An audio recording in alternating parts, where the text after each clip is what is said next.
I think it's more like it's kind of cool because maybe like if you take a step back, it's like even more of a DIY thing, like sailing to a place to do a DIY bonefish trip. It added that extra aspect to it that you just don't get on a lot of trips. And, it's one of those things you're going to look back and you're like, man, that was awesome. I kind of want to do it again.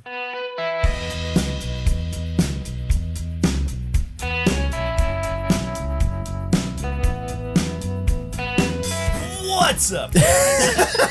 Welcome back to the Wildfly Podcast. Coming in hot, dude. You got your boy Hobo Steve. Who's peeking like a motherfucker. I was yelling at my defense. I was yelling. Well, everyone's ears are shot now. They're not going to be able to listen to the rest of this. So good. They won't have to listen to any of us. Are we all gonna not wear earphones, but you, and then we're not gonna mention that at all? Is that part of this? Can I get my AirPods to fit into it? Like Bluetooth? Yeah, we got a splitter. No, they're Bluetooth. You guys didn't bring headphones. You borrowed my headphones on the way here. That's what they call my girlfriend in high school. Sounds like my ex-wife. Future next. All right, hold up. Sorry. Sorry. Back her up. Clayton could cut that. All right. Gotta get the Oreos out of here. Cut that, Clayton. And that. We don't need water. No, here. keep it in. We're not promoting Roxanne. Dude, well, we're kind of moving right now. Back and forth. We're rocking the boat.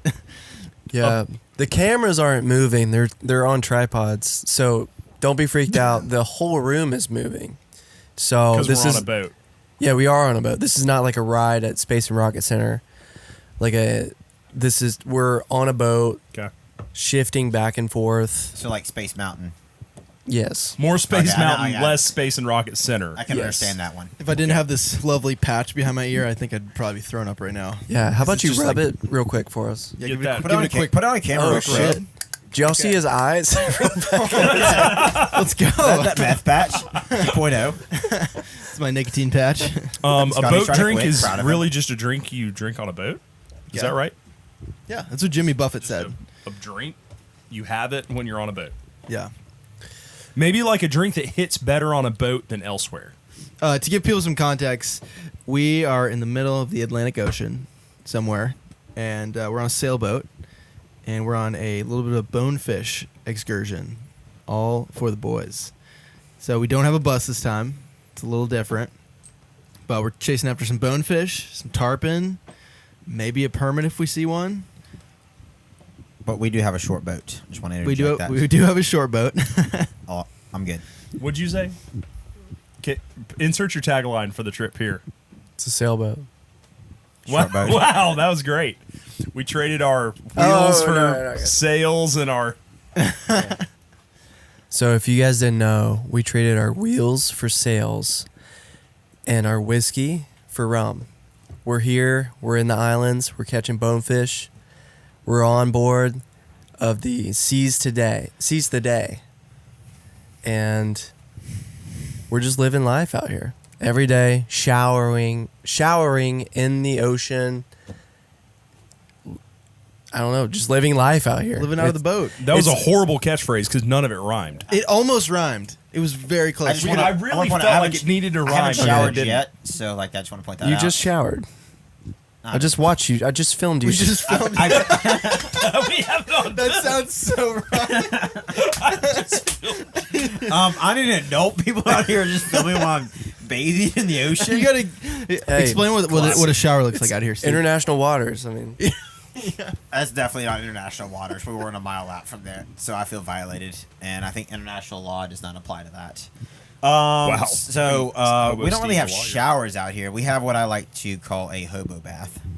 So you get a little bit of dish detergent, and you get in the ocean, and you just scrub yourself down a couple times, and then get back on the boat and rinse yourself down with some fresh water. The real pro move is to clean your clothes and yourself at the same time with the dish soap. I cleaned my pants. Exactly. I saw you doing that. They needed cleaning. That's the real pro move. Hang those up in the morning.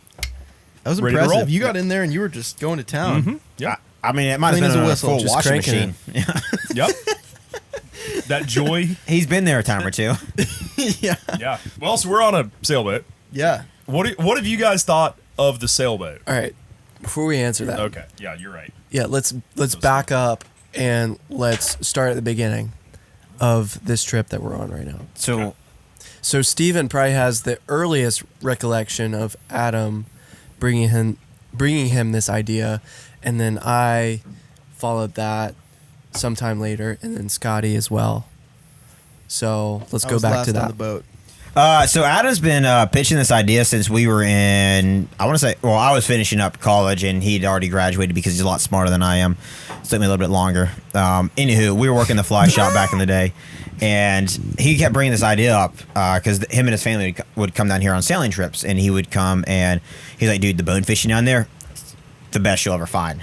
Like, the bonefish there are bigger, they fight harder, and it's just like, it's a different world. Like, you go other places, you get smaller ones. You might get a lot, but you're not getting the size you're getting there. We have to go do this do-it-yourself bonefish trip. And he's been on it for a minute. And, dude, it was one of those things that I was just like, man, that sounds like a great idea. But I'm working the system and working scholarships to just try to pay for grad school at the time. I didn't have the money for that. And so, you know, fast forward here a few years, we got a big boy job, bringing in some money. And we're finally getting this trip planned out. And we kind of sort of had the squad together. We've been working the short bus stuff for the last few years, and we've been trying to find a trip to go, and this trip kind of popped back up. It's like, hey, why don't all four of us just go on this trip instead? And it was just kind of worked out perfectly. But, you know, Adam's been on this trip for a minute, dude, and just being able to get out here, not only just being able to see the flats and get on here and like shoot a few flies at some of these fish here, and actually hooking up on one today and breaking off. You know, this is really surreal. It's amazing. You know, it's one of those things, you know, we've been talking about this, what, 6-7 years now, and we're finally getting out here. It blows my mind that we actually made it out here. Not only did we just sail out here, which was very cool to learn how to do, but to be able to get here, and, you know, this is one of my first saltwater experiences of my life. It's just, it's hard to put into words. Yeah. I mean, my experience with Adam telling me that was like 3 or 4 years ago, and Adam was like, hey, there's like this trip you could do with the sailboat down in these islands, and you know, there's pretty big bonefish, and you can like kind of jump from island to island, and yeah, it should be fun. And I was like, sounds cool. And then that was that for 3 or 4 years, until we kind of all got out on our own. And then it's like, oh, well, this trip actually makes sense now. And we all kind of came together and we're like, yeah, we need to do that this year. And yeah, that's kind of my experience with it. Birthed the Sailboat Diaries. There it is. Or as Adam likes to call it, the Short Boat Diaries. That has a better ring to it. No, it is the Short Boat Diaries. I'm making a sticker with that. Y'all just feed off each other. It is a short boat compared to that basically, yes, massive yacht right next to us. Over there, yeah. This is that yacht's dinghy right here. Yeah. Oh, is that what that was? It just went by? I thought it was a cruise ship. I saw the lights earlier. I was like, what the heck? Yeah. Yeah. Well, B and I actually caught our first bonefish ever today, which we will get to more here in the later in the episode. But how are you guys feeling coming into this, Steve? I know you haven't done a ton of saltwater fishing, but how are you feeling coming into this trip? Depends if my boss is going to listen to this one or not. No, absolutely ecstatic about this. I mean, like I said, we've been talking about this trip for forever. You know, it's pretty much a dream come true. But just with work lately, just being stressed, trying to get everything done. Plus, we got a new roommate coming in at the same time, and trying to get the house all up to par for that. The last 2 weeks or so, at least because I work from home at my work/house now, has been absurd. And so being able to finally sign my time card that final day, break away, and go through 3 days of absolutely insane travel just to get down here was absolutely worth it. Just to get down here and see the scenery, have a few shots already on day 2 of what are 8 days down here. On day 2, having a great shot at a bonefish. A really good sized bonefish. I couldn't have expected better. I honestly could not have expected better, and I'm so glad we made it. After all the hassle that we had to get through, it's amazing that we've got this far, and I'm just happy that we all made it here safe and sound, and we've caught bonefish. And we're gonna get into that here soon, but like we're on the board in day 2 for a do-it-yourself saltwater bonefish trip. absurd. Absolutely absurd. Yeah. Well, Adam, you want to break down the travel a little bit? Because it's been quite a lot getting to here. And we finally, I feel like, have finally settled in to where we're at now. Yeah, it's logistically a nightmare. I mean, you know all the... I mean, I spent months before this trip getting everything ready for, like, trying to figure out how to get here. Just kind of a mess to travel here because it's in the middle of... I mean, we're in the middle of nowhere. I mean... Pandemic. Plus the pandemic, you know, whether or you believe in all the lockdowns and shutdowns or just whatever. The heightened restrictions with the pandemic. But yeah, quite different from when you've been in the past. It is very different Well, from when I just have been island countries in general take the lockdown a lot more serious Yeah. than like a bigger landmass like the U.S. here. Right. Yeah, so with lockdowns, I mean, so many COVID tests that we had to take and, you know, a lot of filling out forms and a lot of different things that you had to do to get here.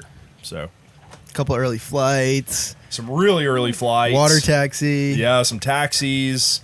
So we took a plane to another spot, to get on a plane, to go to another place, to get on a plane, to come to here. Then we took a taxi to get on a water taxi. Then we took a water taxi to another spot. Then we got on a taxi to get to this boat. And then we sailed this boat from where we picked it up to here for 2 days. But that's like 3 or 4 days of travel. Yeah. Just in general. Right. Just And as the crow For your first flies, it's not like as far as I don't know. It's not. I feel It's like not it's as- not that far. yeah, but it's you not as gotta far like as, go dogleg Antarctica. left to get here, which makes it very inconvenient.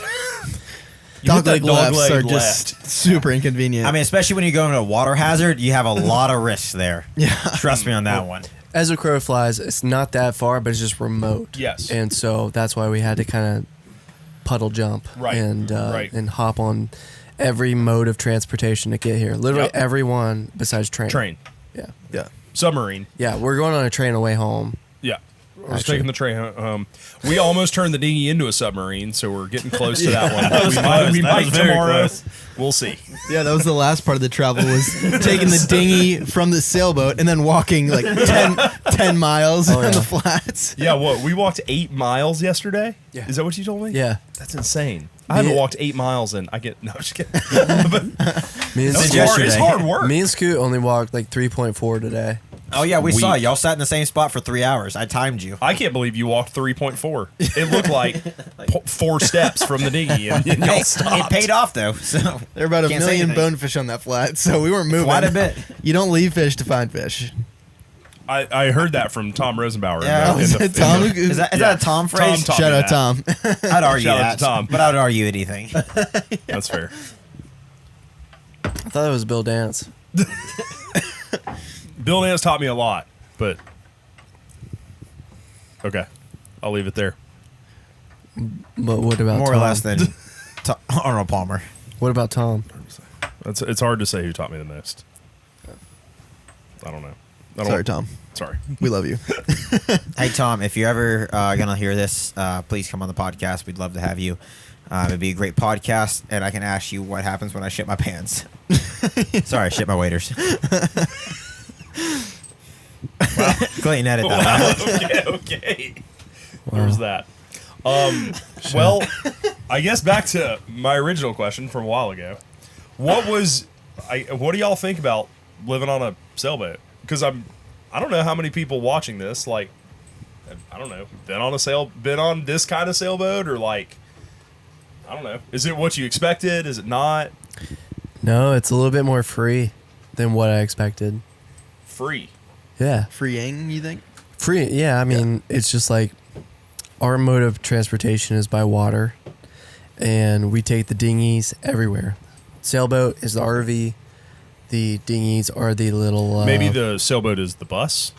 Yeah, sailboat's the bus, Okay. and the dinghies are the little. The Honda Groms. Grom and the- yeah, like 2 different Groms. There are rafts that gets us from point A to point B on the water. But the rafts can float up and downstream Yeah. here. Shit's Yeah. whack. I don't like your logic. And they can go 15 miles, or one of them can go 15 miles. One of them, not the other one. Yeah, it's a little bit more freeing, and it's kind of cool. I don't know. It's different than being like in a bus or RV by land. I don't know. You're just kind of like isolated out here by yourself, and you kind of. I think you can wrap your head around because like, I think you just it's really easy to wrap your head around being in an RV, going on an RVing trip. Like, I don't know. What if this car was way bigger, right? I don't know. What if I had a car with a bed in it, and then now I just sleep at Walmart's and whatever. I mean, you can like kind of get your head around that, but like being on a boat, I think is just different enough that it's like instead of going from town to town, you go to island. I think it's pretty cool. It's like a whole different experience. Yeah, it's like a whole different thing. Yeah, and I think the freeing part too is you can take the dinghies out. Like when we've been fishing, it's not on a river where you got to float from this point to this point, and those are the only access points. It's like we can literally bust out. Steve and I went way out yesterday from land and found some flat way out in the ocean, like where the waves were breaking. Yeah, we got bored and just like, oh, there's some breakers out there. Let's go check it out. Found the edge of the coral reef, and we're just like, that's cool. I'm gonna go out here with a tin weight and some shiny flies and look for barracuda. Yeah. We've seen some barracuda. I fished for some barracuda. Ain't got one yet, but we're going for it. Yeah. No, but I think that part's really cool. And on the flat, I mean, it is a little overwhelming, I think, when you get out on the flat, though, because there is so much to fish and there's so much water. You're like, where do I start? Especially like what we saw today. Like, I mean, that was miles of just flat right there. It's like, where do you start? Where do you end? I mean, it helped out towards the end once the tide started going out and kind of consolidated that. But at the start of it, I mean, you had so many lanes you could float over, so many lanes you could just wade. I think like DIY, like you have a lot of people that ask questions about like rivers. Like I fish a river, I kind of have some questions about these rivers, and then maybe like the next step up is like a lake. Like if you're fishing a lake, like rivers, once you kind of learn like how the water flows, and you know, fish are gonna hold in similar spots. Like smallmouth and brown trout live in, you know, the same kind of water because they're ambush predators or whatever. But then you start kind of going down that road and you're like, okay, like where would I fish on a lake? There's so many places that I could go, or so many like areas to fish. And then saltwater, just like multiply that by like 1,000, right? So we've got this entire island that we could go to today. Where in the world do we go? I don't know if I made a point there. No, it was just kind of like You did. There's too much. It's so much. It's very overwhelming. And in the DIY aspect of things, I think it adds a whole nother level, something that I haven't done a ton of the DIY aspect versus like fishing with a saltwater guide, is like, okay, the area that I can cast around the boat is like my, you know, that's what I can control, right? Like my guide drove me to this flat. I'm gonna hop up here on the front, and like, you obviously, I mean, you've got to be able to cast very well. You still got to be able to do a lot as a, you know, as just saltwater fishing with a guide. But I think that's a whole new level of like saltwater fishing by yourself, or doing like one of these DIY saltwater trips. Really, I think kind of opened your eyes like, oh crap, there is so much to take into account. And I think when you're on a guided saltwater trip, or you're fishing with people who consistently saltwater fish, you know, you're not having to think as much. Usually they're putting you in positions, they know the spots where to go, and you're there to make the cast or make the shot. And I will say I've learned a ton on all the guided trips / trips, saltwater trips I've done for redfish with friends who have boats and fish down there. I've learned a lot about saltwater through that, but I feel like when it's actually up to you to figure out where to go, you kind of have to start thinking a little more, and you're trying, like yesterday was just us experimenting. Mm-hmm. We were just bouncing around to different flats, seeing where we could maybe find fish, trying out different types of water. And then finally today we found something that kind of worked.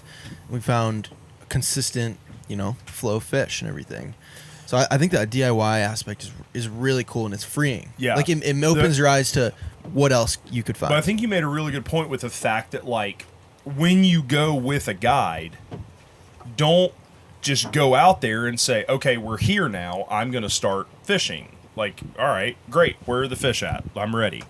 Like, you know, ask your guide, like, oh, why this spot? Why are we here? Is it the tide? Like, do we pick this spot because it's the right depth or the right wind or the right, like, what is it about this spot that you think is good? And I think most guides should answer that. I mean, I don't know. I mean, that's a much better question to ask than, hey, where are the fish? Or can you send me a pin? Right. Where do I go? Right.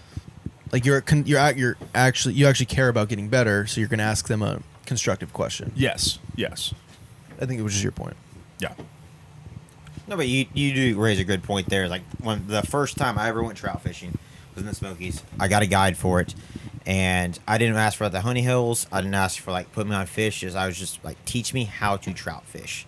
And I think that's a big thing for saltwater. If it's your first time doing that, I get we're doing the whole DIY thing, but if you do get a guide for that, don't ask them to put you on the fish necessarily, but ask them to teach you how to saltwater fly fish so you can get out there and you can reproduce it on yourself. Because you may be on a vacation like this where you have a dinghy, you can go out there in your free time, and you go out there and you can try to do it on your own, and it's that much more rewarding when you can go out there on the flat by yourself with some knowledge you've gained through experience on the water, and make it work like what you guys did today. Amazing. Absolutely amazing. Y'all were able to translate what y'all have done in other saltwater environments and make it produce today.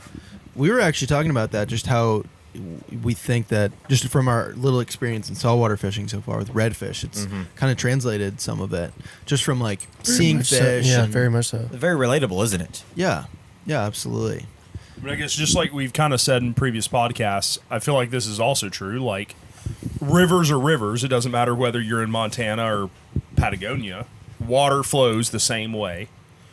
The ocean, whether you're in the Gulf of Mexico or the Caribbean Sea, tides act the same, wind acts the same. Like, tides may fluctuate, but they're going to be the same. But like a tide acts the same way with on different flats, say, or different pieces of water, or like wind pushing this way is going to affect the water in this way, to produce that's where the bait are going to be, or whatever. Even whether you're red fishing or bone fishing, it's going to kind of be the same situation. So, yeah, I feel like if you've done, maybe you really want to go on a red fishing trip, or sorry, maybe you really want to go on a bone fishing trip, but you've never been able to.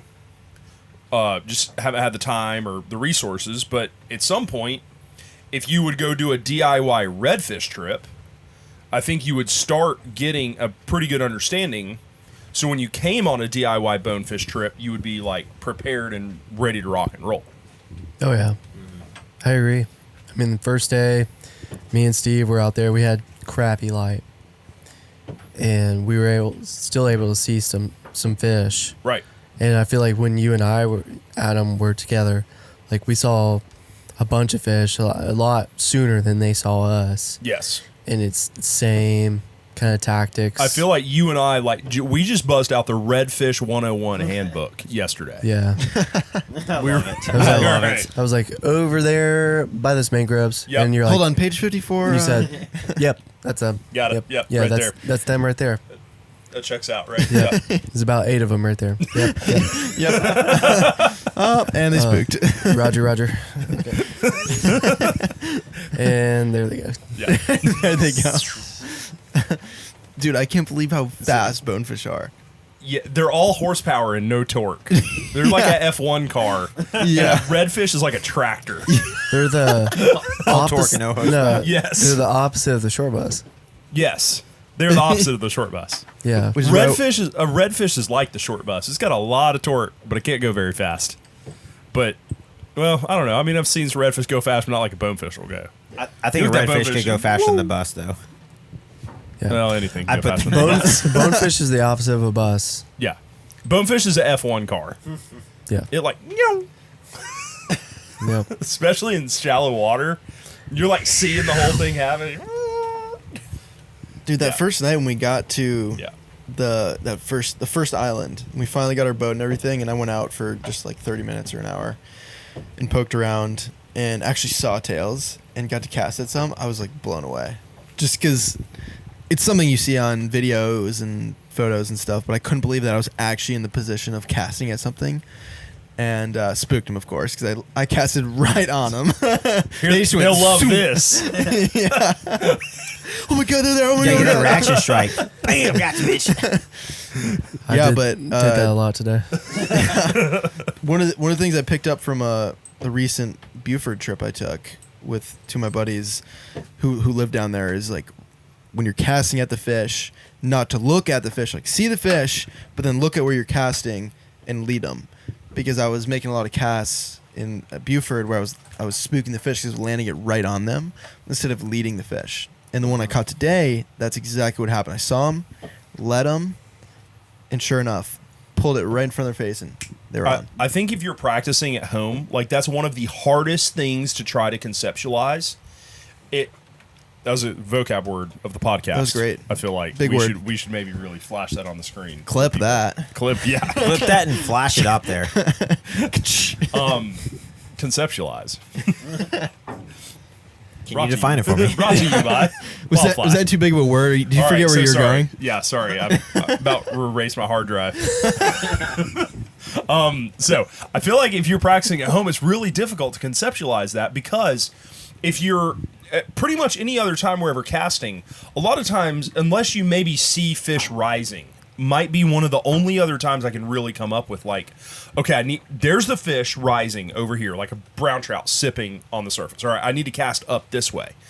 But most of the time, especially for like a lot of what we do, smallmouth fishing, you're like, there's a log. I want to cast on that log. Or you're trout fishing. You're like, there's a rock. I want to cast behind that rock. It's never, okay, there's what I want to hit.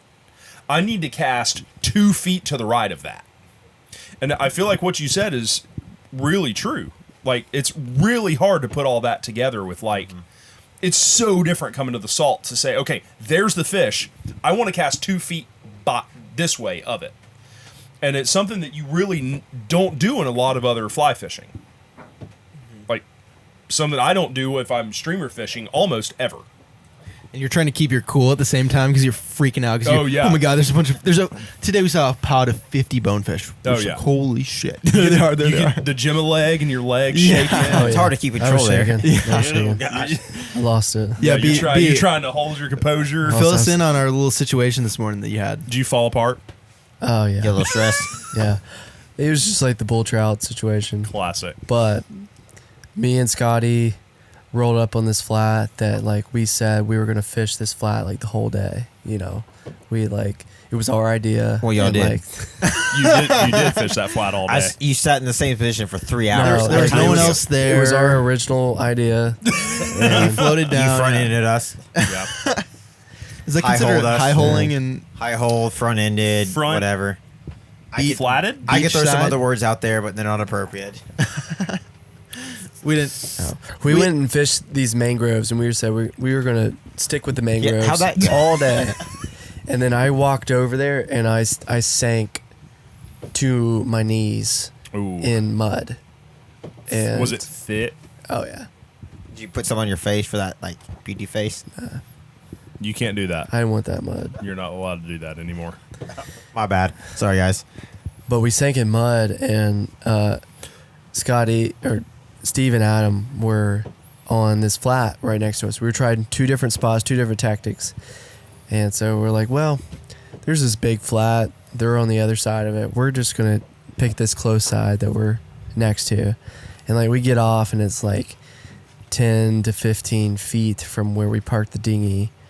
We started seeing an enormous amount of tails, most bonefish I've ever seen in my life, and it was insane. And I lost my cool.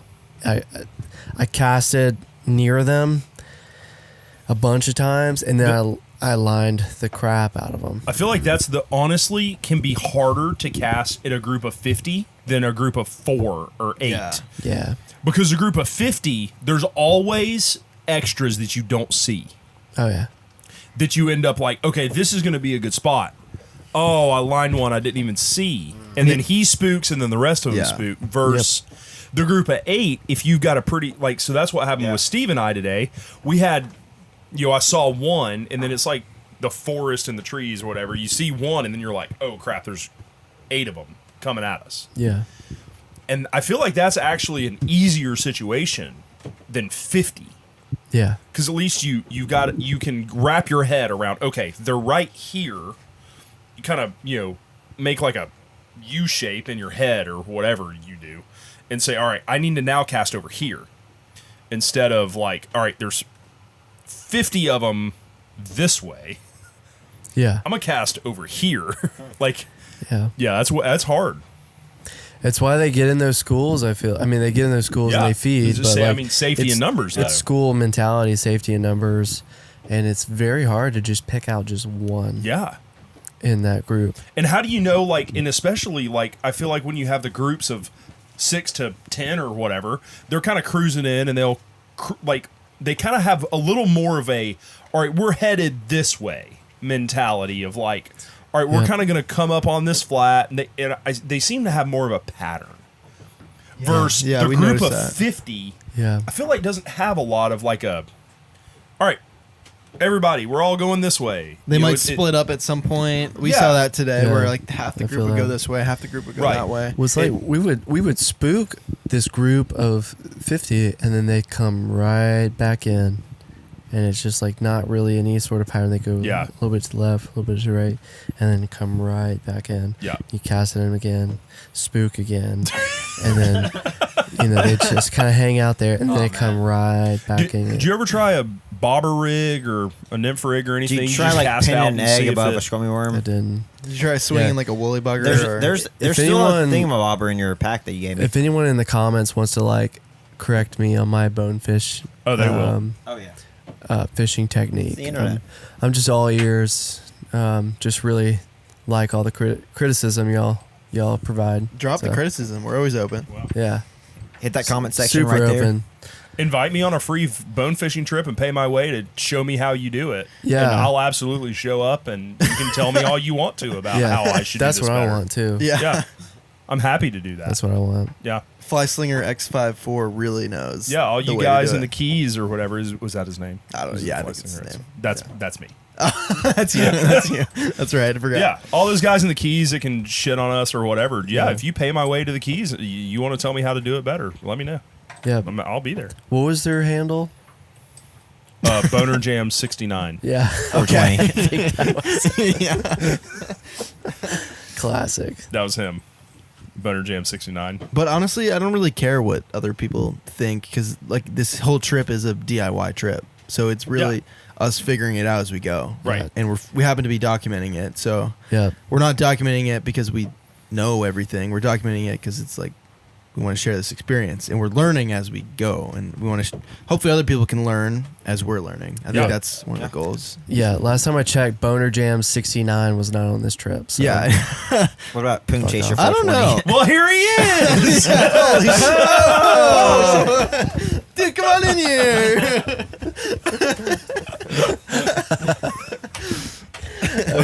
We do have some boner jams though. Oh, I tied up some Boner Jams. Yeah, you did. Boner Jams 22. It's a good mix. It's Just a good some mix. random Y'all- dude pops. Hey guys, you call me? Hey. You just know it's some dude from Miami. Boner Jam 69. I don't know what forum he's on, or what, I guess it's YouTube in your case. Either He's one. probably on YouTube, whatever. Anyways, No, he's Reddit, probably on both things. forums. forums. Big time on forums. Yep. Definitely on the forums. So what do you Oh, guys? What's been some of the biggest challenges that we've run into so far on this trip? Trying to stay sober. Finding ice. Finding ice. Yeah, so we had a little bit of an issue with my my COVID test getting in here, and for some reason it wasn't popping up correctly. So I had to take an extra test in here and get a expedited what do you call it? One of acceptance, Results. results Yeah. or whatever. And like it was very like am I going to get in or not kind of thing. Like we had like 2 hours to get this whole acceptance thing and get the test pushed through. And Yeah, I mean, like the bag man. Yeah. we know it was him because it said it right here. yes, Had taken your bag. yeah, my bag And was then- already loaded on the ferry and everything. I was like, and if I then don't we- get and through, then we I don't got have it, bags. and then we got it back for you. Yeah.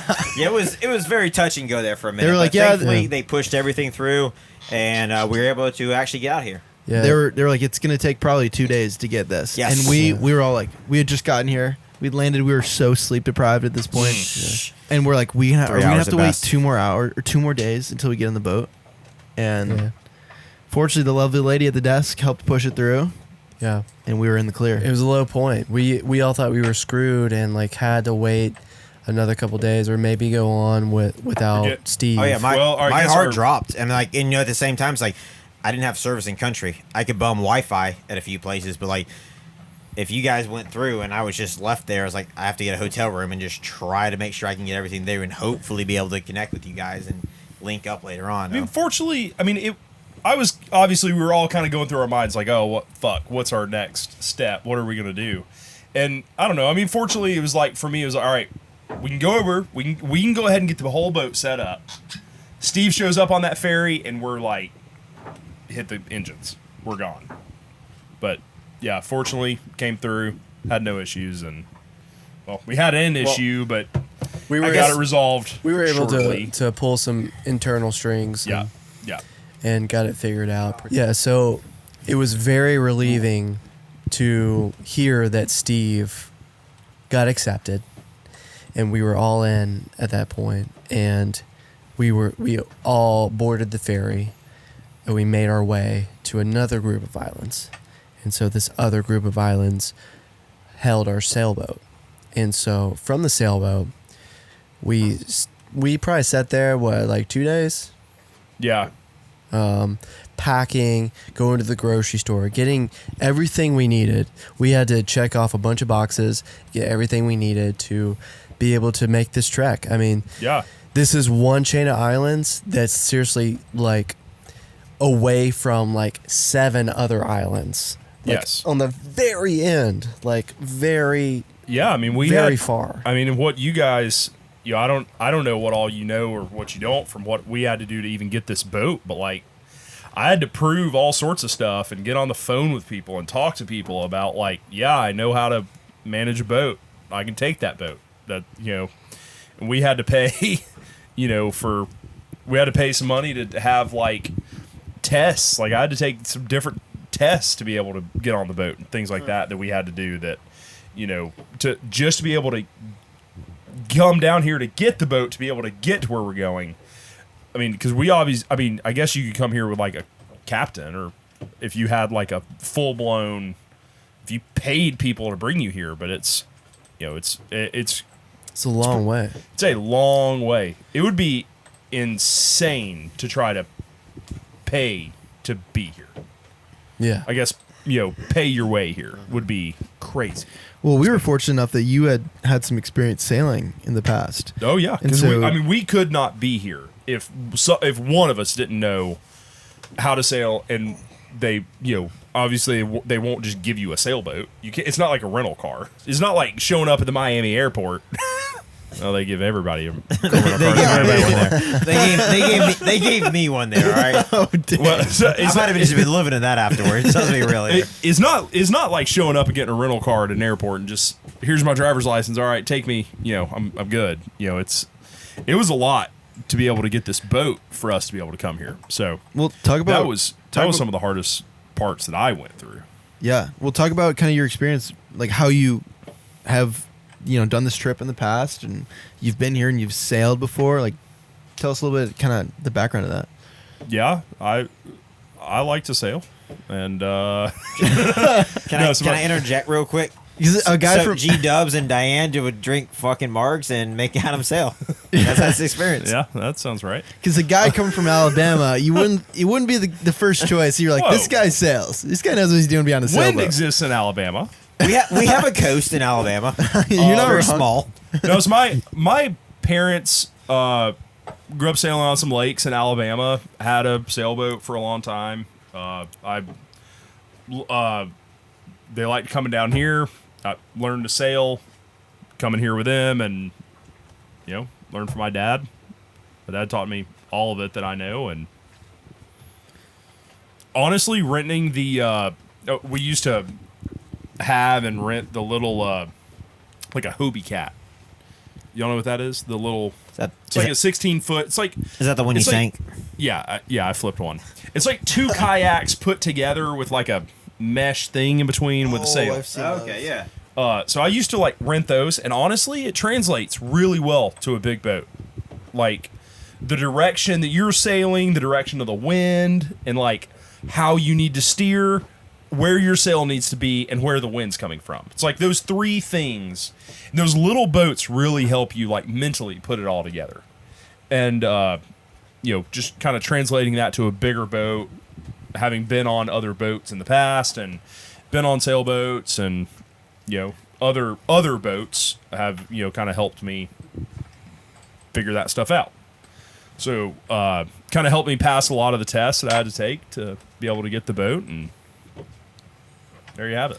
I'm still blown away that just how the science behind a sailboat, like how the wind takes I can't tell you the science. No, I think it's more magic than science. yeah, I think it's magic.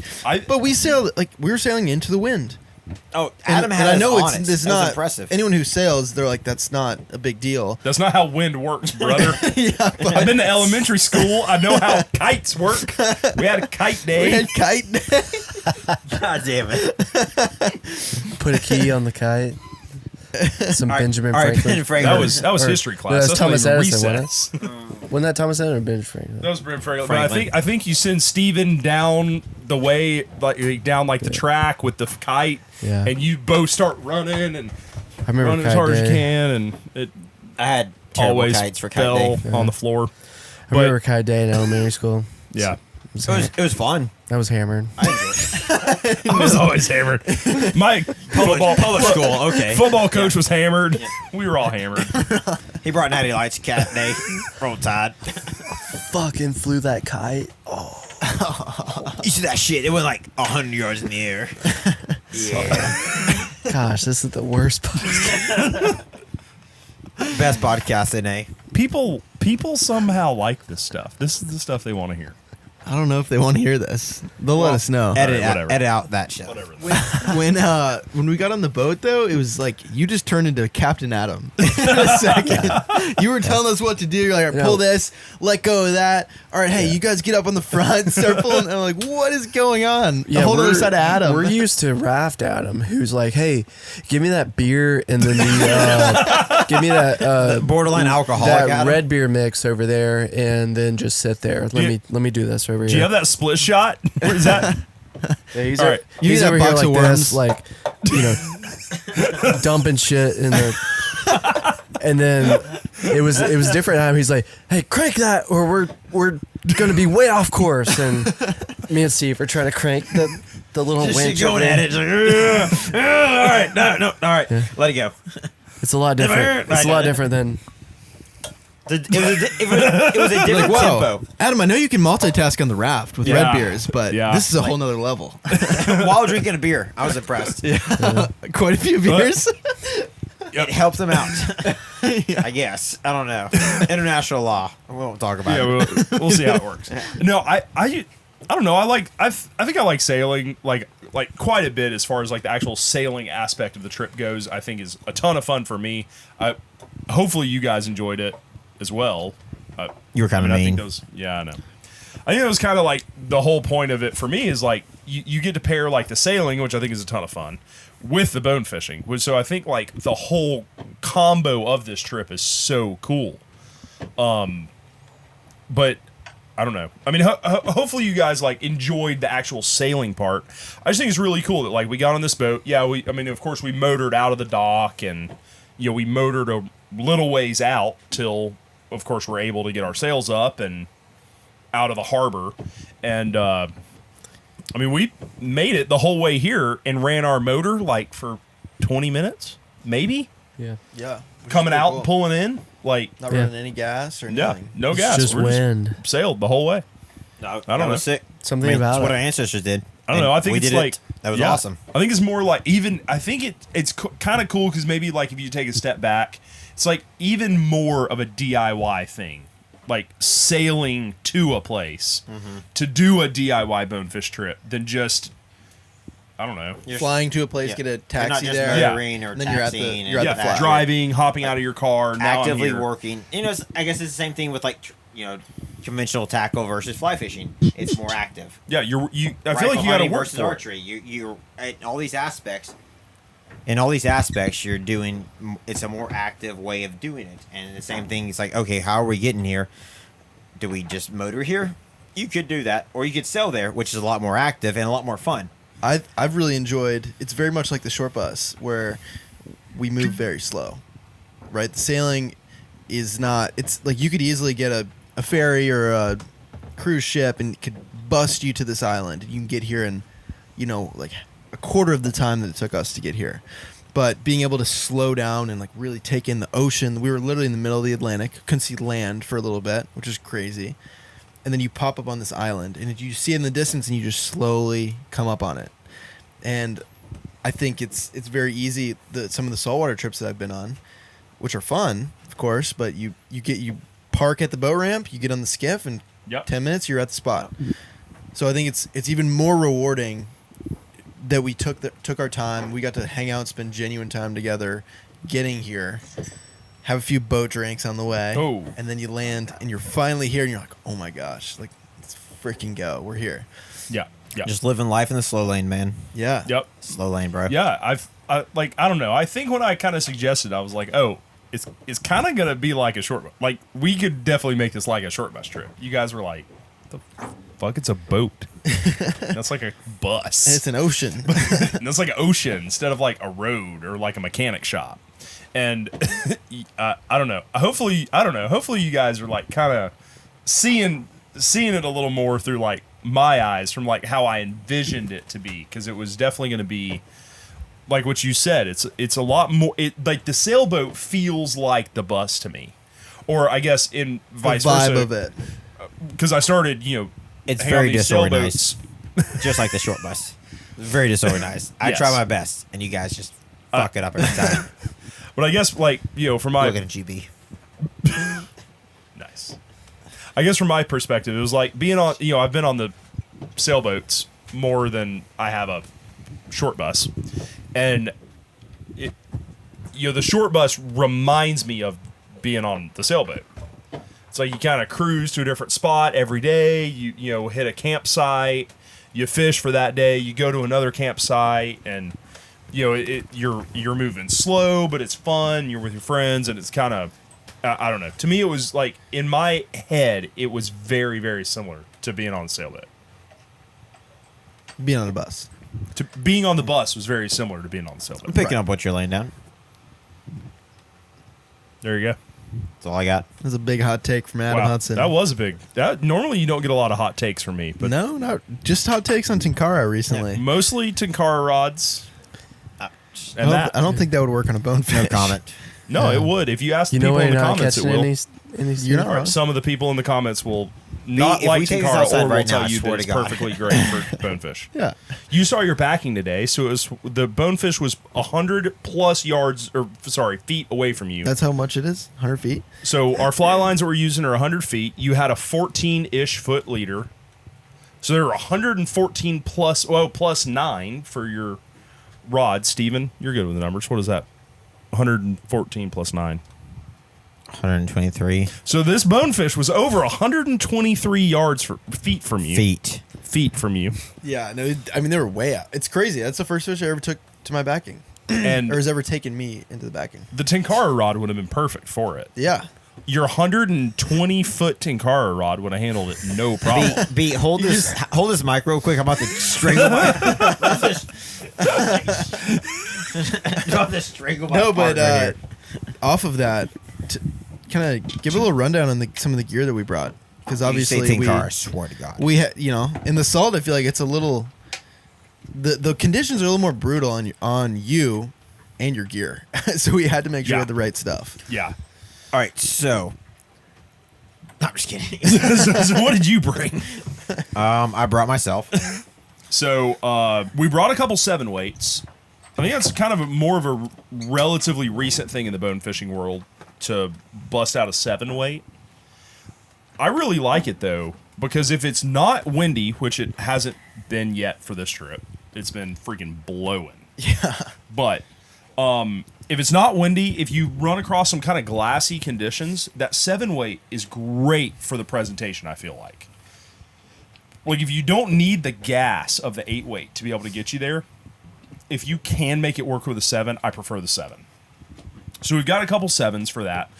But I feel like the standard issue bonefish rod is an 8. So we've got a couple 8 weights. We've got a couple different reels with a couple of different styles of fly lines. We've got some with heavier heads, and we've got some with lighter heads. So that we can also pair that with either the 7 or the 8 to be able to, like, if it's really windy, I don't want to go up to a 9 weight because I'm probably not going to have the tippet protection I need with a 9 weight. So we're going to stop at 8s, but then we've got, like, a powerful front taper to be able to carry wind better, but we also have more of like a bonefish tapered line to be able to like have a stealthier presentation. Are they all floating, or do you have some sink tape mix in there? Everything that we're doing is for the bonefish stuff is all floating lines because it's I mean, you know, you guys have seen we're fishing like ankle deep water. That was for you, the viewers. There you go. So just curious. All floating lines. You know, we were fishing bonefish super shallow. So we've got a lot of the tactical taper line. That new airflow line has that. It's got a longer head on it. So if it's not super windy, you're going to use the 8 weight to be able to get there. But then you still need that a little more delicate presentation. The tactical taper is like perfect for that. And then we also have some of like what they call their universal taper, which is a little more, got a little beefier head. Which is, I think, is actually what we were using today. I think y'all use it too. It's the one with the blue. Yeah. We were using that. I mean, that's like just a perfect, like, all around salt water. Like, it's always going to be somewhat windy. You can't get out of the wind. No. Like, it's going to be somewhat windy. There's also no land that way that's blocking any wind. No. There is nothing. There's nothing. There's Africa or South America or whatever it is. Africa. Africa is this way. Yeah. And there's there's nothing. So it is windy, and we have not had a day yet where we had to bust out the 7s and the more kind of tactical line of things, but definitely have them. I mean, bonefish are spooky, you know, and one of the things I really think too that you really got to think about is pairing your flies to the condition. And I don't think it's as much the fly pattern as it is the weight of your fly. Picking that, like, all right, we're fishing this ankle deep water. We need something that's going to, like, be able to sink, but I still got to be able to deliver it, like, stealthy on these fish. So I think, like, picking the weight of the fly is extremely important to where you're fishing. So there's a lot that goes into it, and pairing all of that together is, you know, a little daunting. I'll digress real quick because I had this main issue too, is that practice makes perfect for this too. Because I can throw an 8 weight all day long with my 7-inch flies I throw for smallmouth back home. But when we start putting these 8 weights with a tiny, tiny little fly here with minimal weight, it just pivots. It does this weird pivots. And if you haven't practiced much with it, oh brother, you're not making those casts. And, you know, thankfully, like Adam, like I did some practicing back home, not enough, obviously. Adam called me on that. And so we saw a lot of box fish today. And so he was making me practice on every single one of those. And thank God he did that, because when we finally saw a bonefish today, I actually made a decent cast on it. But, you know, it's one of those things like, you know, back home, you're streamer fishing, you're working an 8 weight a lot of times, you're using heavier flies, larger flies. Down here, it's not the same. You use an 8 weight and you're throwing very small, very tiny flies that pivot very oddly on a 14-foot leader. Yeah. So just something to take into account for that kind of stuff. It's hard to also practice with wind. Yes. You can't just walk in your backyard and then there's like 15-mile-an-hour winds. You'll find that local soccer field. Yeah. Yeah, there you go. But I mean, when you get out here, there's a ton of wind. Different. Yeah. I think when I first started saltwater fishing, I was so overwhelmed by the wind and I was like, "There's no way we're gonna catch anything. I can't cast in this. This sucks. Mm-hmm. I can't see anything. You know, it just cuts that glare just enough where you can't see." And it's kind of one of those things. I think you just have to accept that it's gonna be a thing. It's one of the elements, and you got to kind of combat it. You know, you're looking for different things at that point, and fortunately, one of the things Brian and I today were paying attention to was the angle of the sun. And that was basically deciding which angle we were going to approach on that flat. because if you approach one way, there's a terrible glare, but if you walk the other way, you can see a lot better. Yep. So that definitely helped with in how we caught all 3 of the fish or 4 of the fish were all almost in the same angle today. Yeah. And I think just said something about kind of paying attention to that. Give that visibility versus their visibility. It's huge. Which is, Yeah.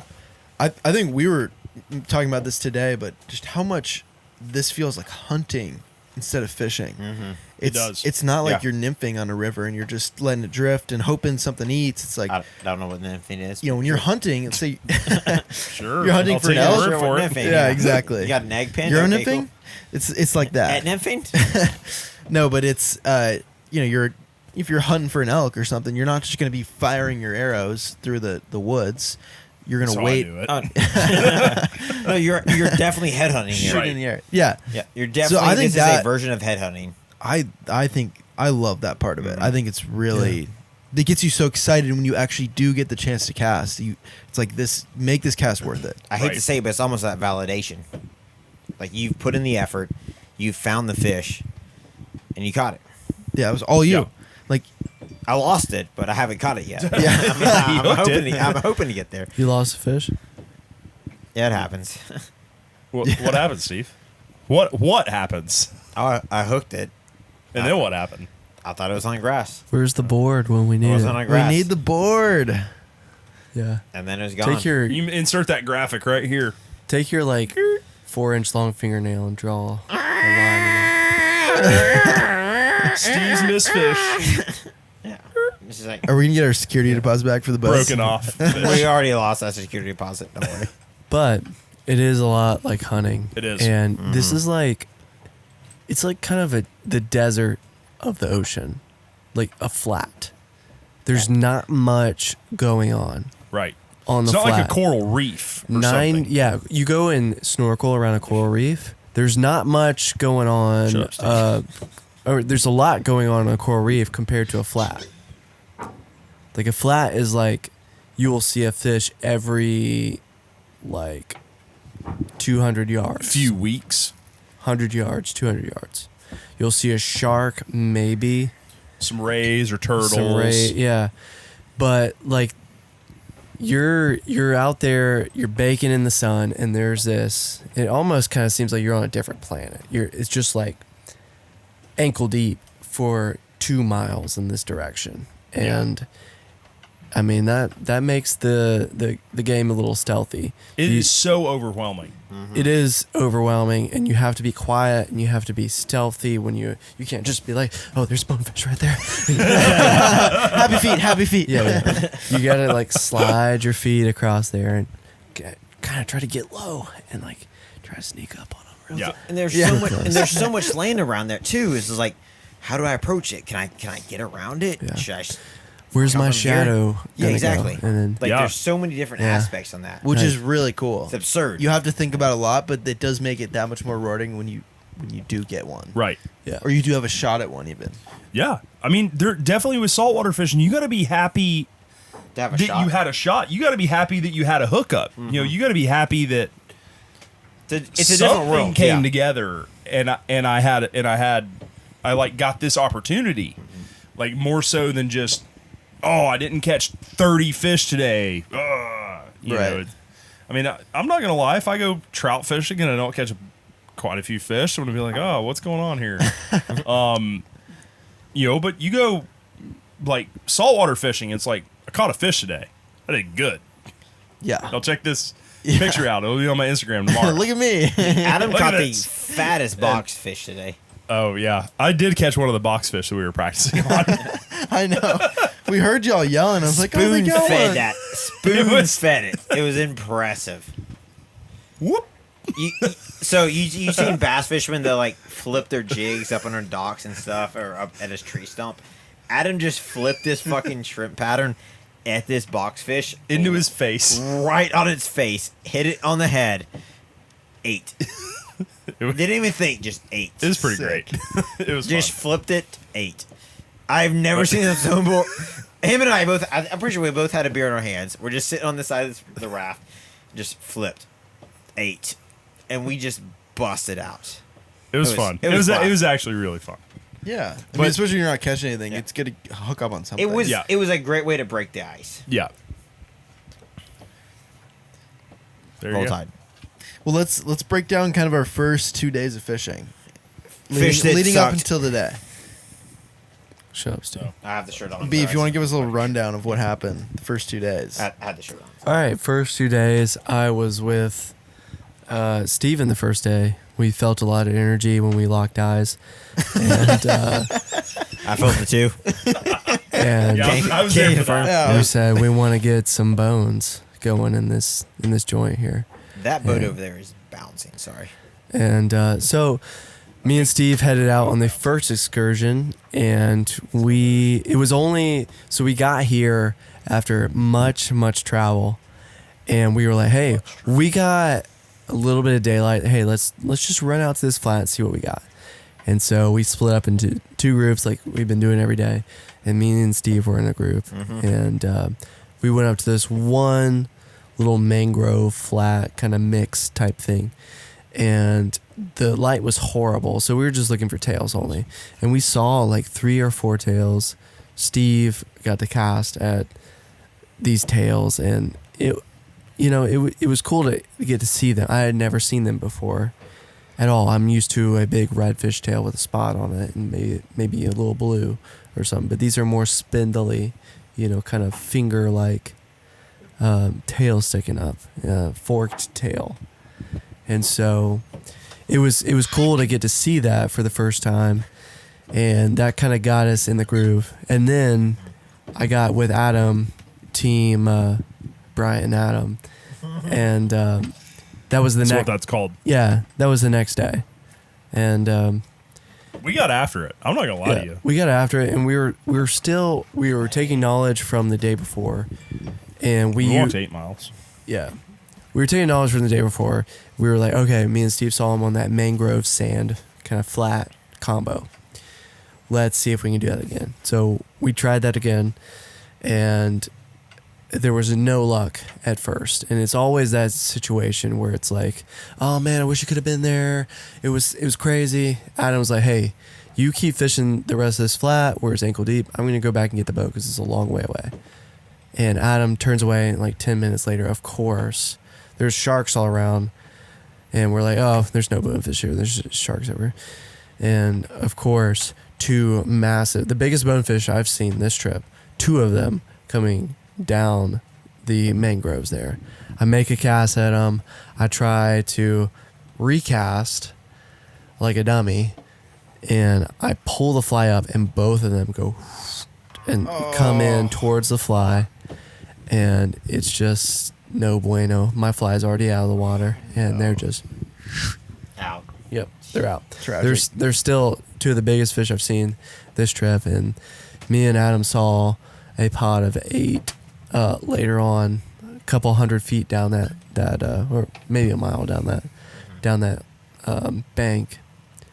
We saw a group of 8, and none of them were bigger than those 2, but there were still some giants in that group of 8. And I guess, did I spook the 8? I don't know what happened with them. I don't know. I just don't think we got a very good shot as far as like where the fish were headed and where your fly was. Just never lined up. Yeah. It's not like they were ever really headed at us or like beside it. Like it just never Classic. really connected. Yeah. Yeah. So missed those, and then per the rotation that we've been going on, I was with Scotty today, and thankfully we got on him. I've been fortunate to see bonefish every day. That hurts my feelings. Sorry. Yeah, it hurts my feelings too. Well, I was talking to you anymore. I should say that Steve and I, when you and Adam were fishing that We day, didn't see shit. Steve and I kind of took the opposite I entirely approach. blame Scotty's drone. What? He didn't bring it. Steve and I decided, since we saw you all fishing the mangroves and everything, we fished some mangroves, but we were like, you know what, let's check out some of these flats. They're a little further out from the coast or from land, which you had kind of told us. And we found some really good looking flats. Dude, those were like the fishiest So flats cool. we've up until today. the fishiest flats we've seen so far. But the problem was, like what Adam was telling us, like if you don't see, I keep saying wildlife, but like we didn't see like other fish around Sea there. life? Ocean life? Ocean life, thank you. Yeah, we didn't see that around there. Marine life. There that we sounds go. good. There's a vocab word. There's a Get vocab word there. Mike, a little. There's a vocab word there. So, anywho, so we found some great flats there, but we just did not find the marine life that we were looking for, and it just didn't really pan out for us. But like it was like textbook from what you were telling us, and it was kind of disappointing to be honest. Yeah, Adam, it's tough. I mean, I don't know. that was kind of part of the I'm no pro. part of the process. Honestly, though. I mean, we wanted to just experiment and see, like they're doing this, they're doing the mangroves. Let's check something else out. And I mean, that was day one. Like, and that was the thing is like, yeah, day 1 and 2. they're over here. Let's go over here and check this out. Like, we have what 8-9 days over here. It's day one. Let's experiment. Let's break it up. Let's go check out different things because who knows what's doing what? Because it's been a minute since you've been here. Yeah. And so that's the whole point of the do-it-yourself mentality is like we have to explore, we have to experiment, we have to figure out what's going on here. We cannot just take it off a basis from however many years ago. Let's just go out here. We have a basis of knowledge, and let's go from there. And that's what we did. So, Brian, from our trip yesterday, you and I pretty quickly determined, because we saw, well, I mean, we didn't see a ton of fish, but we had some shots yesterday. Yep. And I would definitely say that you and I started to see a pattern. Yep. And it was, if you see, alluding to what Steve just said, if you see some marine life Yep. on a flat, the bonefish are going to show up at some point in a minute. I don't know, whatever you want to say. Yeah. But, like, you want to Yeah. elaborate? Like this is Yeah. I don't know if that was your first time Yeah. seeing that or what. 1 second. I saw a 5-foot shark today, but I saw no bonefish. What happened to that? That's not marine life. That's That's marine death. Yeah, that's a totally that's a bonefish grim reaper. Fair enough. So Clip it that. was two things. It was two things that we were saying. We were saying marine life, like the bonefish-sized sharks, the stingrays, the crabs, and everything in between that was smaller. You know, we would pop up on a flat and be like the whole place was moving. You know, sharks going everywhere, and boxfish, Little sharks, not you know little reefers, bonefish like Yeah. eating sharks. Right. Yeah. Okay. And like the whole flat would be moving with different stuff. With that, okay, that's a shark right there. Okay, that's a crab. There's a stingray that just pushed off. Those were the flats that we saw them, and I think that honestly, in this place, that's where the big ones are because there's so much food. I think it's got to be. I feel like also big bonefish in my experiences, limited bone-fishing experiences. Big bonefish don't school up. Nah. Big fish don't school up. No, you won't. never. You won't see a big brown trout in a school of trout. Or a largemouth. Big smallies, Yeah, they're never. big they're never smallmouth are never with a bunch of little smallmouth. Yeah. No. Like and I feel like that's 100% true with bonefish too, or permit or tarpon. Well, no, that's not true with tarpon. Sorry, but like bonefish and permit, you might see a school of them, but they're going to be smaller fish. But you know, like yours with 2 is like that's the right number of fish to be a big big fish, They were or a giant. single. But when you see 50, I mean, I'm not saying you guys didn't do a great job with it, but you even said yourself they were a little smaller. And There were some big fish, but yeah, probably not. There was some, but they weren't the tanks that we saw. Yeah. Yeah. Also, I also don't really know how to judge big bonefish, right? Like I don't have enough experience to say like that was a huge bonefish versus that was just maybe an average size. that Like, was a bonefish. That was a bonefish. And I'm gonna leave it I right can there. confirm that. Period.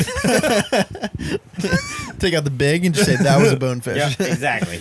All you need to do. But those that we saw the other day up near the mangrove, the small school were tanks, Yeah. and the small school that Steven and I saw today on the flat were some tanks. The Yeah. the one that went up for my fly was the smallest. Oh, it was. No, so Adam was like trying And to you put the broke it off? boat down and get the anchor in, and one of them tailed up, and I was just like, literally, I was just like, oh my god, that's a fat fin. And then like they just schooled up, and I was just like, yes.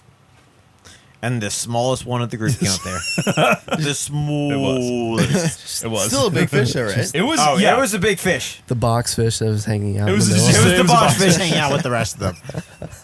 No, Box fish there was one that just like its tail popped out, and it just like put to comparison the ones that we saw the other night, and it was just like, that's a big fish. Yeah. I should not be here right now. Adam should have this rod in his hand right now because I don't know what the fuck I'm doing right now. Okay. Pivoting from there. So first one was aquatic life. That's Yes. what we noticed with Yes. pattern here. Yes. Aquatic life, smaller aquatic life, Yeah. non-predatory aquatic life. The second one is flats that are next to access points. So access points being deeper water. A good So- cut. Yep. Where I saw my two by myself and then the 8 with Adam were all near little deep inlets, a channel next to a flat. We're not saying like the ocean next to a flat. No, the Like, ocean's way the fuck. it's deep. Deeper, like It's like 6 foot, like head. thigh or waist or Yeah. abdomen deep Right. to all the way to ankle deep. Yeah. 3 to 4 feet over here. Yeah. I mean, it is the ocean. Well, No. Technically. The ocean technically is past the ocean is technically past the the reef over there. Okay. yeah. but Well, like not to get off Anything track. know- anything closer than the reef is technically You- not the ocean. not like Yeah. a cut, like See. Yeah. 2 to 3 feet deep water to ankle deep water.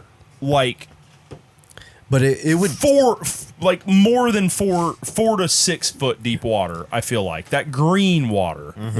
but it would change in a split second. Yes, Because there was a little inlet and then it would just like seriously like the incline was Right. like that and then it's up on the flat. right. And those bonefish can be feeling comfortable going through that deep water and then bump up on there, get some food, pop right off. Yep. And I feel like that's what we got in today. Yeah, there was a group of 50, but we caught some outliers that were coming from the deeps later today once the sun shifted in our favor and they were popping up there, smaller groups. And it was just like an endless resupply of bonefish. That And were then they coming see up their on them. friends, and they're oh, Yeah. guys, what's up? It's the endless- and then they Yeah. school, and then they start 'Cause all it- schooling up. It's literally a flat and then there's the ocean Yeah. right there. And, yeah, you could tell they were coming from that deeper section Yeah. onto the flat today where we were so- fishing. They 100% knew that tide was coming out and it's super fucking shallow. Yeah. Yeah, So that was the two main things, was just aquatic life and then some sort of access to a little bit deeper And since water. Steve and I were moving today more than you guys were, because y'all kind of found those fish and hung out with them all Yeah. day. And Steve and I were floating, or whether you were floating or waiting, and we ran across a similar thing to what we saw, which was fish. Like if when we started seeing some fish, some other marine life, see a stingray feeds on similar stuff to bonefish. See some boxfish, again, similar stuff. Small. We didn't see any sharks today, did we? No, that big one. Oh, we saw a big shark. It was like a we saw the 5-footer. marine death up there. Yeah. But I tried beside to him, catch it, he wouldn't let me. but we kind of kept cruising, and it really did seem like as soon as we were seeing, here's a ray, here's a sea turtle, here's some other stuff happening. Boom! Here's a group of bonefish. Once you doesn't see life, they showed up. They were there, and then you go another. You might kind of get out of that. You go a little ways, and you're looking around. There's no stingrays. There's no boxfish. There's no anything, and you're like, not seeing bonefish either. Like that wasn't when we saw fish today. That's what Steve and I noticed the second day when we were fishing. The flats we'd go on, they looked so good, but we didn't see anything. Yeah. Like not Yeah. even big fish, like barely. a few hermit crabs or something like on the dry part. Past that, nothing. Yeah. So I don't know if you guys are watching this to get any sort of bone fishing tips. You shouldn't. But if that is why you're watching this, that'd be my bone fishing tip to you. Is if you get on a flat, because that's what you and I started finally doing towards the end of the day. It's like if you get on a flat and you've waited it for, say, I don't know, 15, 30 minutes, and you're not seeing anything. No rays, no crabs, no shrimp, no bait fish, no nothing. Sharks. Sharks. Head on out. Go to a different flat. Yeah. Walk the other way, drive some other way, hop in the boat, drive somewhere else, go to a different flat. That's I think that's a telltale sign of our trip thus far. That's where food is. Yeah, for sure. Fish are going to show up around food. That's just, I don't know. Those are just the facts. Literally, any one of those fish, they're there for the same reason. Right. Mm-hmm. So the shark is there. I mean, a lot of those really small sharks that we were seeing eat a lot of the same food the bonefish do. Shrimp and crabs and little bait fish. And the box fish are there for a similar reason. The bait fish are there because it's safe or whatever in the world they're doing. I don't know. They probably eat off a lot of the other crap that's around there. The shrimp maybe eat off of. Mm-hmm. And then you've got, I mean, it's just the rays that are in there eating little shrimp and crabs. It all just compiles together. It's really cool because you can hear about all this in a podcast or on a YouTube video or whatever, read about it, but to actually go there, like actually see it in real life, is pretty cool. You see the bonefish doing what they're doing, you see the sharks doing what they're doing, you see all the other like shrimp and stuff, watching the tides. It's actually like cool to actually immerse yourself in that. That's sick. Yeah, I'd say so for sure. Yeah. No, I feel really like cool. that's like you learn so much more that way, and it makes so much more sense. All the stuff you've like maybe heard in the past or you've read about, like, oh, that's why this is. That's the most rewarding part about a do-it-yourself kind of trip. Sorry, that's the most rewarding part about the do-it-yourself trip. Getting abused over there. Thank you. I'm getting very abused here. But the most rewarding part about a do-it-yourself trip is that the fact that you got here, you take your time. It takes several days, but you sit here and you just grind it out and you just analyze every aspect of it and be like, okay, what did I wrong here? What did I wrong here? What did I wrong here? What did I write here? What did I write here? And just compile all that information together to try to figure out, okay, what do I need to do? Because, okay, Adam and I saw fish. I missed a fish. You guys sat there on a squad of fish for literally the entire day, still caught fish. So how do we maximize that for the next day to make sure we get good content to continue to, say, hey, this is how you do the do-yourself style trip and still catch fish? To simplify it down, thank you. I would still say we've said this in multiple other podcasts about, I don't know, fishing. I guess is mostly what we do. But if it's the exact same mindset that I feel like we have when we go to a smallmouth river, to a trout river, no matter redfish, no matter what we're doing, it's every 10 minutes or so. I'm asking myself, why am I doing what I'm doing? Yeah. Why am I here? Why am I on this flat? Why am I fishing water that's this depth? Why am I fishing flies that are at this depth? Whatever it is. Like, obviously, bone fishing is sight fishing, so might be a little different questions than nymphing. But still, as long as I can answer, like, okay, I'm on this flat because I'm seeing I've seen a couple rays. I saw a ray a minute ago. Yeah. I saw a turtle. I saw a couple bonefish-sized sharks that are not, actual threats to the bonefish that I'm fishing for. Mm-hmm. I'm on this flat because I'm seeing some life. It's the right depth. Every few minutes, as long as you can continue answering the question as to why you're here, stay there and keep fishing it. And it's not that hard of a thing because we do it no matter if we're bass fishing, trout fishing, whatever we're doing. Basically what you're saying, these fish are just being fish. They're hanging out near food. They're hanging out near transition points. Yes. And I'm not saying it's simple, but those are some key factors with any fish on Earth. Yeah. Look for food, look for transition points. Fish like to eat. I don't know if you know that. That's literally like how you catch fish is that they eat something. Damn. That's a hot take. All right. That's why you come to the Wildfly Podcast. Right, Thanks for coming. Drops his mic. No, but the first 2 days we were feeling pretty down and distraught. I felt like fishing. You and me were. Adam and I were just drinking. I'm just glad you caught fish because you were stressed. You were stressed. Appreciate you were both stressed. Well, the filming always adds another element because that is. It does. It's like it's two-sided, right? I would love to be out here and not even have a camera. on me, right? And just walk the flats all day with you guys. But on the flip side, What would you do at night if you didn't do that? what? We What can would you talk do about at that. night? The Oh, senoritas. I'd maybe go up to the bar and have a drink by myself. No, just kidding.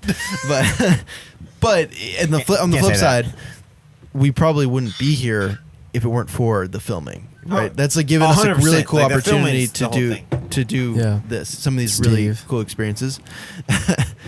So it's like a double-edged sword. It's stressful, but it's also rewarding. And so I think when you are filming, it does add a little extra stress of just getting that first fish, or just you're relying on a fish a lot of times to tell a story. Yeah. Whether that makes a difference or not. And I understand that completely. I'm just saying, 2 days into it.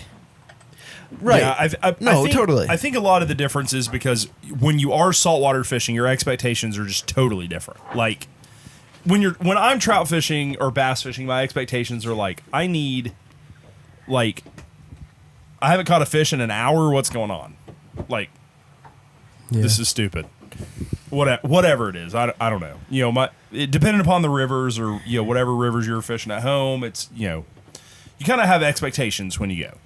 And obviously going red fishing or bone fishing or tarpon fishing, your expectations have to totally change. I'm not saying you guys didn't, but I'm just saying like this is the first saltwater film we've ever done. And not, I guess that's not true because you guys riff and stuff. But yeah, as a group, this is the first like saltwater group trip, short bus style group trip that we've done. And normally it's like, okay, great, we've got some trout content. Maybe it wasn't a big one. Maybe it wasn't a dry fly eat. But we're going to get the content of a brown trout, of a rainbow trout that we need. But this is like you're very, very dependent on, a good day is you catch one fish, per person, whatever. I mean, you guys caught 3 today. We hooked That's one. impressive, yeah. 4. Yeah, we caught 4. We hooked. Your bluefish didn't count. That's not a bonefish. That was a Keith. That counts. That Okay. counts. All right. Keith Well won't then. count it, All right. Well then we caught Keith would count that over the bonefish. obviously. All right. Well then we caught a boxfish and also lost a That bonefish. counts. So there you That go. counts. So Going for triggerfish tonight. Counts. I think that's a lot. I think that's a lot of the difference. Yeah, It's the like expectations. We're like. I'm not saying that our expectations were are unrealistic. I just think it's a little more like you're putting more eggs into one basket than you are going trout fishing. As far as the collective experience for trout fishing, all four of us know how to do that. But then we... I don't know how to do that. Well, okay, let's be real here. If I'm trout fishing, I'm You just like, know. Adam, put a pinned egg over a squirrel worm, and I'm good. And we're good. But anywho, Shit just so works. we get out here, and we're just like, it's a whole new territory for us. Yeah. The absolute thing. It's like, it's like, hey, let's go hit this flat over here. And Scotty and I just literally, you just yeet out to the Middle of the ocean. yeah, literally middle of the ocean. Wherever the reef is. Yeah, the edge. the reef, which is, I mean, it's safe. Like, we're not unsafe there. But there's a flat there. And there is a flat there, and I want to go back there for tarpon and possibly barracuda. But there's no bonefish there because there's not a bonefish flash. But, Steve, you're rambling. See, well, Steve's good at that. it's yeah. I don't Rambling know. Steve? I mean, I don't know. Safe. Take it over. Things were running a little high because we were all trying to figure out like, okay, what do we do? What do we like? This is a bonefish video. Yeah, Bonefish adventure. we're doing a film about It's- bonefish. We have to catch bonefish. It's not a sailboat. I mean, it is partly a sailboat adventure. Right, like Well, you can. You got one. You got two. So we're done. You can control the wind. At least here you can. You got No, you wind. can't. You got a sailboat. We can make a sailing video. We can make a trout fishing video. Yeah. Trout are predictable. We can catch trout. There's not trout here. You catch a smallmouth. We can do a smallmouth film. Not here either. Well, obviously, you can always make a I'm film. so done with you. You can always make a film without. You don't need a fish to tell your story, but it always is a great element, and it's like that is the goal on this trip. Is because For sure. coming into this trip, all three of us had never caught a bonefish. We've never caught a tarpon, a permit, or whatever. Yeah. So we're exploring and wanting to find and catch this new fish. Yeah. But I think what we decided, and I think this kind of helped us, it was less stressful and kind of helped us maybe be more efficient with fishing, was I think for the first couple, to get on the board at least, we were like, let's just minimize our setup. Let's run a gun, let's run light. And so we started using that GoPro media mod. And we've figured out you can run lavs off of it. So essentially I can hold the GoPro 10 on a stick with the lav, and then B has the lav mic on him.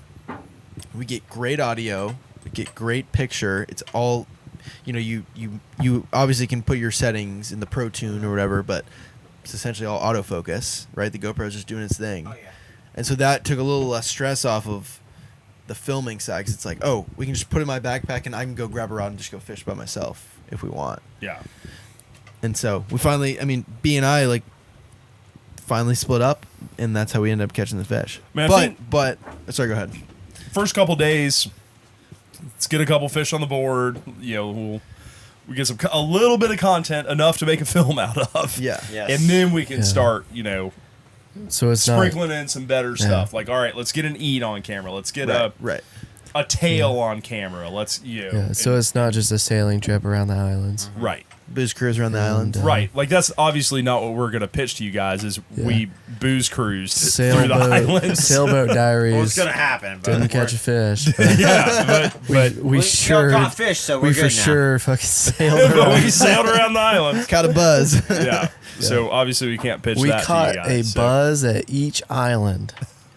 Wow. Guys, this is serious. The Grand Slam. Grand slam to this place. Let's cut that real quick, because y'all caught fish today and we're good to go. Let's transition into today. There was a big change that we made in the morning, which I feel like may have had an impact on our day. There was. I don't think it may have. Yeah, those were the shittiest ones. Are you talking about the alcohol or the tiller? Red Beer. The tiller I'm talking switch. about the Red Beer. Not the tiller switch. No, that was trash. It didn't fix anything. The what? Walk us Oh, through. we got there 10 times faster. Oh. Walk us through our little game. People don't care what happened. Our with the pivot today. All right. So we knew if we're gonna fish, we need to have red beers engaged. I have artificial technology instead of real technology. So we have some. I sent Steven to the grocery store. They didn't have real ingredients for me to make the red beer. I did my best. You did your best, and I did my best. And we found some tropical Bloody Mary mix from the islands or whatever in the world you found. And it was the best that there was. It's the Island Red Beer. There you go. Yeah, it's the local flavor. The Island Red Beer is it's a little different than the red beer back home. Different. All right, well, it's not as good. But the past 2 days, we did not make red beers. We drank some boat drinks, different things. We did not have red beers on while we were fishing. And today, started out the day with a red beer. What do you know? Wow. I'm shocked. Yeah.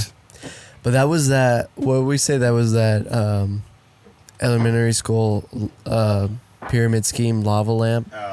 Red beer. Yeah. That's a whole tangent. That's a whole the chunks that were going on. Elementary scheme. Pyramid scheme. Lava lamp red beer. Sally is Foster, what we had. Coming for you. You fooled me as a kid. Anyways, good red beers. Do you think Sally Foster watches this? Probably. No, not at all. But yeah, she does. The red beers were the ticket, and we got on some today. Yeah, I mean, to kind of walk through it, we said we were going to go fish in mangroves. We decided not to very quickly. Really fucked us up. Yeah, really fucking fucked us. We bumped down next to y'all across the flat, quite a ways away. Nope. That was our next path. You guys weren't coming to where we were going. We absolutely were. About 5 miles away from y'all. I'm going to post a Google Maps post on that. You fucked us. Yeah, go ahead. Post it. Nope. Steven, give me your phone. Nope. It's on the charger right now. Yeah. Anyways, the charger is being posted. Go ahead, post it. Right as we got out of the boat, Bryant, we've spotted a group of, like a huge group of tails, and they were just way out, probably 100 yards out, just going crazy. We're like, holy shit. I got out there. I went on point. And I was like, just locked up. I like saw you on Winston. your knees. Yeah, my tail was out straight. That tramp set was poking out. Caffeine milk. So, me and Scoot rolled up on this point. He was nice enough to film me. And the biggest pod I might ever see of bonefish were just sitting right there. And I botched every sort of cast pretty much until like 1:30 p.m. We got there a while before that. And I did not catch a single fish, even though I had a shot at 50 of them before around 1:30ish. And they would follow my fly, but I think they saw me or something. I don't know. It just positioning of the sun. And it's like all of a sudden that sun flipped and I was still chasing after the same group. We had eaten some lunch at like noon. And I said, hey, there's that same group out there. So I was casting at them. Scotty went around and found a new group and was able to hook up. And he goes, woo! He yells at me, and I stand up. WOO. Nice. He yells at me, I stand up, and I try to creep around all these bonefish. And of course, they just go everywhere, and they're nowhere to be found. And I walk over there to Scotty. I was trying to fix the GoPro and stuff, and finally was able to get it controlled. Press record, was stomping over there, and he was just the whole time, and I was like, holy shit. Yeah. And walked up on him, and he landed his fish, and we were sitting there and took some pictures and did a little release, and we were sitting there. I was going to tie on a new, the same fly that Scotty had on. I was going to tie that one on. It was a little mirror bonefish bitter. Had like a little mirror wrap, a pearlescent mirror wrap or whatever it was on it. Yeah, well, that sounds good. Yeah. Whatever y'all fly tying people talk about. Sure. B, why does your voice sound like midnight, late night radio host? Because this is like silky smooth. Silky. I'm impressed. I don't know. I'll back off now. But we were sitting there, and I was tying this thing on, and I hardly had time to tie this thing on, and I ended up, maybe I tied it on, maybe I didn't. I just took Scotty's rod because there's bonefish 5 feet from us, and I was able to just throw from me a little bit past Adam right here, and these bonefish just came. And I don't know what it was with the sun. The sun was shining on us, and we were just standing right there. And I saw this one eat. I trout set the hell out of him, and he just took off. So I don't know what I'm doing, but I hooked that one. Sounds like you're trout setting on bonefish. Yeah, I'm a set. It still worked. Steven did the smallmouth. No, tarpon. I strip set. I tarpon strip set. Yeah, I tarpon stripped that. So, Steven wailed on this bonefish. Well, I thought it was on grass. it was It was questionable. it was very high energy there for a while. We were all like, woo! You know, that drag screaming. It was nuts. And this is my number one fish, you know, on my top 10 list was bonefish. It was I put it up there because it was an easy one to knock out. And like today definitely accomplished that 10 times over. Like it was a good time, and they definitely fought like I thought they would fight. And it was a situation similar to where I thought I would catch them in. And so really cool to be able to knock out that number one. Can you tell us what list. number 2 is? Dorado. Oh, whatever. Coming soon, hopefully. So there was that big group, and then some split off, and there were some new ones that came in from the deep water. And so that's what you got on, was some of those new ones, those fresh ones that were coming from the deep water. Mm-hmm. I had a couple groups kind of spook by me, and I heard, like, they were right behind me, and I turned around, this big group, and it just was like darting off the other way. And then again, you know, it was like a smaller group, because I casted at a big group, they spooked, and then a smaller group was coming towards me, kind of going diagonally across. So led them, just like I'd been kind of told for saltwater stuff, and fortunate enough to stripped it back and got on him. And it was like everything I'd imagined. He just screamed off. I've never had a fish take me to the backing, and I hooked it, and it was like zoom, instantly, like gone. Yeah. And it wasn't even that big of a fish compared to Bryant's and other fish that are out here that we saw. But Yeah. man, he fought like a big fish. Crazy. Which was the coolest part. So we just kind of played with those fresh groups that kept coming in off of that shallow spot, that transition point, and trying to take different approaches to them. Scotty actually made a really good approach to some bonefish there, and it was in like probably not a really good direction, but we were so still that we were able to lay one right in front, and the sun was at our backs, and they were coming towards us. Right at us. And he ended up catching one at like a blue runner or something like that. It was mixed in there with the bonefish. Came over there and smoked it. You should have kept it. Should have kept it. So supposedly they're good eating. We released him, but Anyways, I ended up catching a blue runner at the end of the day. Really cool fish. Color was it? It was blue. What'd it do? It ran. no, it's color of a bonefish, but it had blue stripe down it. Yeah. It's really cool. Yeah, it was cool. And then maybe Same mouth. 30 minutes later, Same mouth as bonefish. yeah, B took the rod and was, working some fish. And Ray, actually, I should mention I've lost a few items on this trip so far. I've currently lost sunglasses. I lost a lav mic that I jumped in the water and it was on, broken, and then I dropped my big microphone in the water today too. The wind blew it off, so I'm without a mic. Man, 3 right now. days Sheesh. in. I'm impressed. Yeah, pretty impressive. But anyways, Brian ended up catching an awesome bone at the end of the day, and it was great. We had the big camera rolling, we had the GoPro rolling. It was like just what we wanted. Such a good way to wrap up the day and kind of head back to meet you guys. And here we are. And then we came back to the boat, and whatever happened to Steve, and here we are. Yeah. And now we got Steve don't have a microphone anymore. now Steve does have a microphone. Steve that got his works. microphone taken away. It's not mine. That's Scotty's microphone, so not mine. No. Have fun with that one. Do you want to say what you were saying? No, not at all.